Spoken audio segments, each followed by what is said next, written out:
fundamentales en la clasificación de la falla cardíaca, en donde no solamente falla cardíaca con fracción de eyección reducida, sino que también en el rango intermedio el nombre cambió.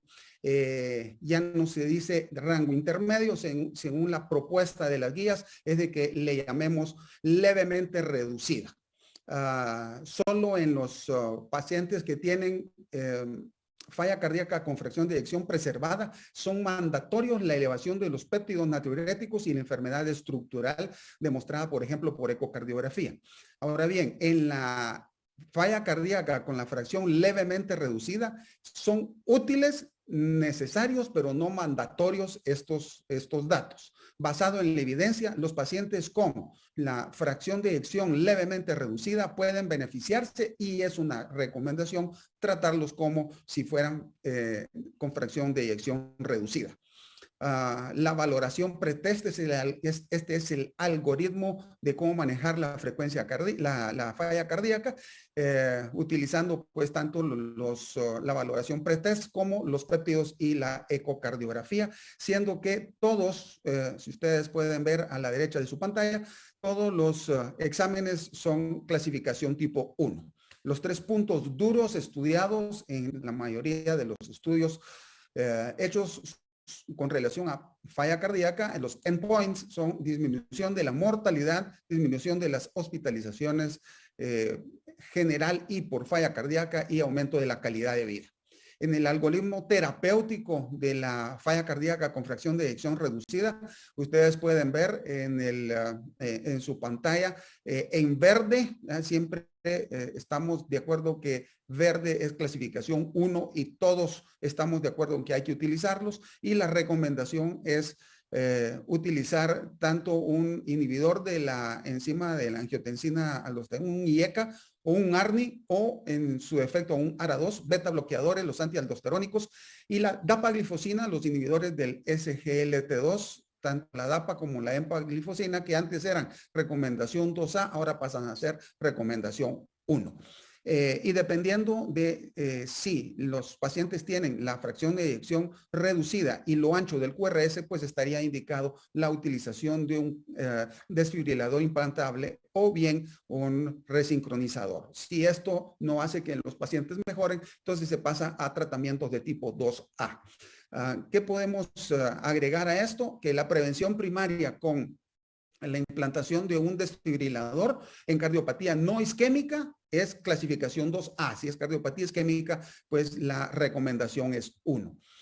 Ahora bien, nosotros tenemos aquí y podemos ver de que todos son clasificación 1A, a excepción del sacubitril valsartán, que es clasificación 1. Entonces, todo el mundo está de acuerdo que hay que utilizarlo, pero el peso de la evidencia es tipo B. Y con relación a los inhibidores del cotransportador, los estudiados en falla cardíaca básicamente son la dapaglifosina y la empaglifosina hasta la presentación de estas guías. Muy bien. Debemos individualizar cada caso.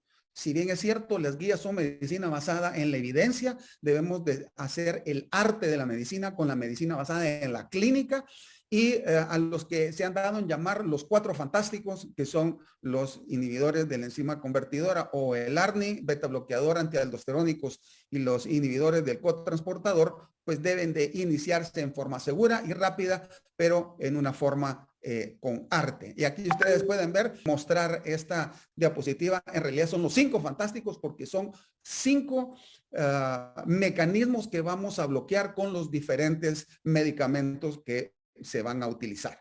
Y aquí hay a mí me gustan los recordatorios de memoria, aquí hay un acróstico que es el acróstico Bésame. ¿Eso qué significa? B y E son los beta bloqueadores, la S, los inhibidores del cotransportador de sodio y glucosa, la A es ARNI o IECA o ARA2, la M de mineralocorticoides, antagonistas de, y la última E de ejercicio. Recuérdense que ejercicio también es recomendación tipo 1.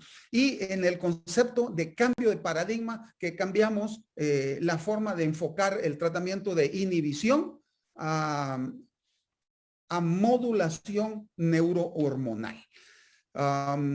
Con relación a los ARA2, También es una recomendación de tipo 1 con el peso de evidencia B, pero en los pacientes que no toleran ni el IECA ni el ARNI. Yo le llamo a esto la reivindicación de los IECAs, donde le ponen mucho énfasis en la utilización de estos medicamentos por los estudios de peso que hay con relación a estos.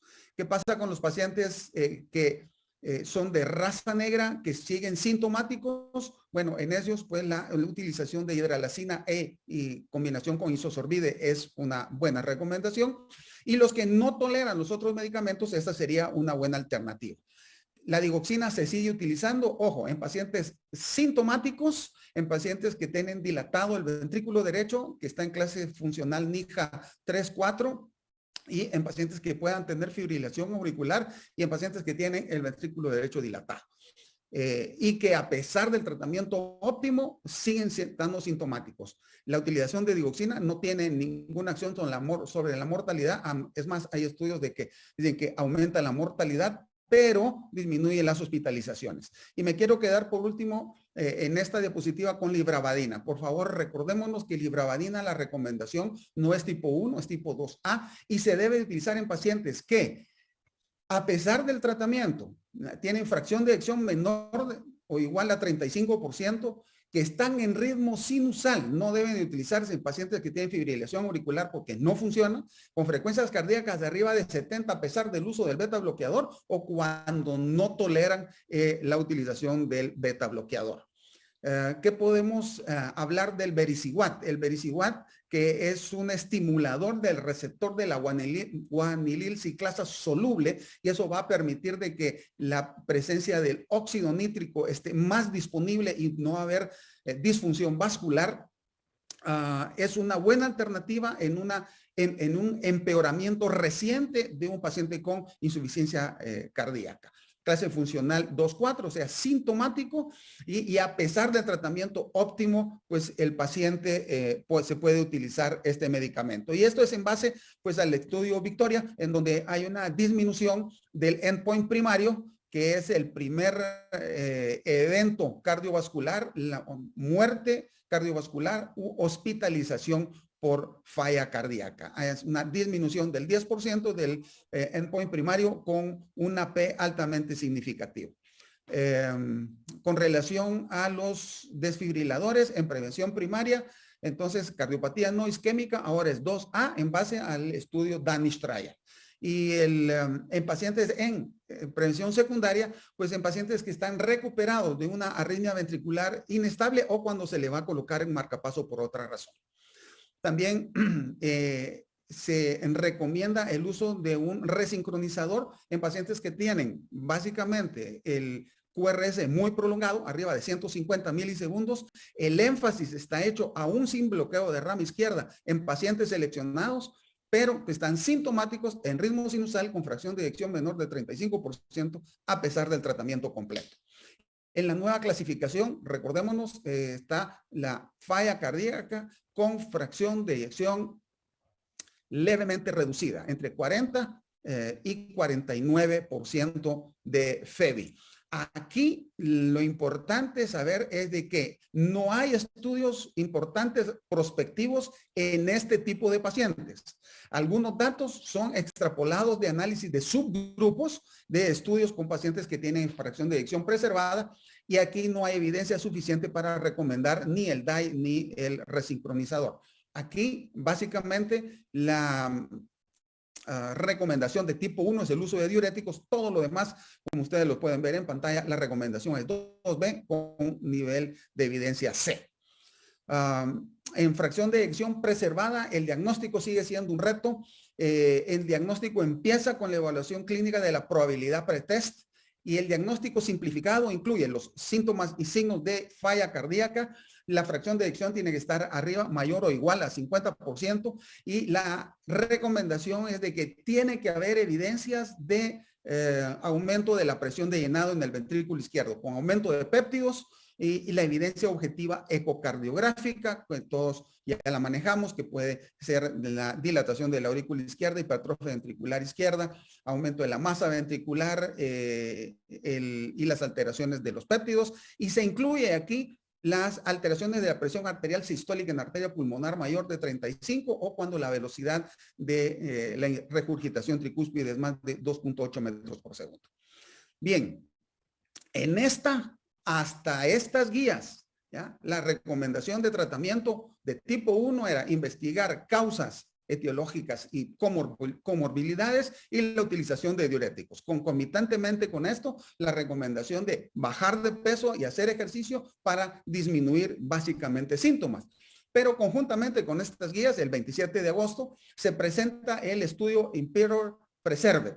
Este es el primer estudio que muestra en forma inequívoca los beneficios de un medicamento inhibidor del SGLT2, del cotransportador, en pacientes con fracción de eyección preservada en falla cardíaca. El endpoint primario empieza a ser estadísticamente significativo con la disminución a partir del día 18 y es el compuesto de muerte cardiovascular y hospitalización por insuficiencia cardíaca. Hay una disminución del riesgo relativo del 21% con una P altamente significativa. ¿Qué podemos decir con relación a la falla cardíaca avanzada? La recomendación es utilizar en este caso la clasificación de tipo Intermax y en este estadio con 25 a 75% de muerte al año del diagnóstico tienen que estar todos los criterios a pesar del tratamiento médico completo para hacer el diagnóstico y hay una mayor recomendación para el soporte mecánico externo. En la insuficiencia cardíaca aguda, la recomendación es utilizar el perfil específico de cada paciente y el tratamiento específico de cada uno de los 4 perfiles. Así los podemos tener: la falla cardíaca descompensada, el edema pulmonar agudo, la falla cardíaca derecha y el choque cardiogénico con su tratamiento específico para cada grupo, haciendo énfasis de la determinación del sodio urinario como marcador de respuesta favorable para estos pacientes. En comorbilidades con relación a la falla cardíaca, podemos ver de que en este tipo de pacientes hay una serie de comorbilidades que puedan estar asociados y hay inestabilidad, por ejemplo, como ustedes pueden ver aquí.